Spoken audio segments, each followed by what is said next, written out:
Le ministre des Droits humains, Maître Samuel Mbemba Kabouya, a relevé plusieurs failles de la constitution actuelle de la République démocratique du Congo qui, selon lui, ne favorise pas la consolidation de la paix, moins encore la protection des droits humains.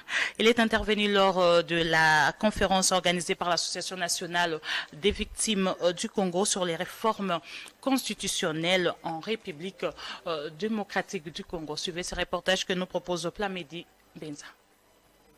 Placé sous le thème « Réforme constitutionnelle et consolidation de la paix, quelle place pour les victimes des guerres et les droits humains ?» La conférence organisée par l'Association nationale de victimes du Congo a constitué un cadre d'échange autour des enjeux liés aux réformes constitutionnelles en République démocratique du Congo dans un contexte marqué par le conflit armé.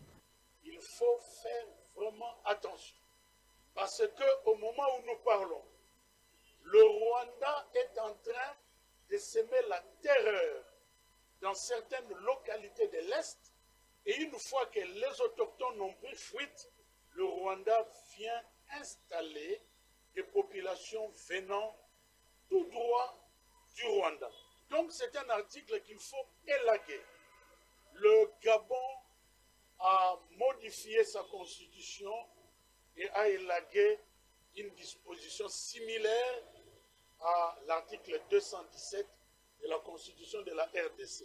Parce qu'il faut que nous puissions partir de la Constitution des belligérants qui avait été octroyée aux Congolais de l'époque vers une Constitution qui consacre le développement et les droits humains. Présent à cette rencontre, le ministre des Droits humains, Maître Samuel Mbemba Kabouya, a relevé le faille de la constitution actuelle de la République démocratique du Congo qui ne favorise pas la consolidation de la paix, moins encore la protection des droits humains, sans pouvoir favoriser le développement. Les victimes de la guerre à l'est de la République démocratique du Congo ont rehaussé de leur présence cette conférence, au cours de laquelle elles ont également exprimé le soutien à l'initiative du changement de la Constitution et vont soutenir cette démarche. Faire de victimes de guerre des actrices engagées de la construction d'un Congo nouveau, pacifié et résolument tourné vers la défense de la dignité humaine a été l'objectif de cette rencontre significative.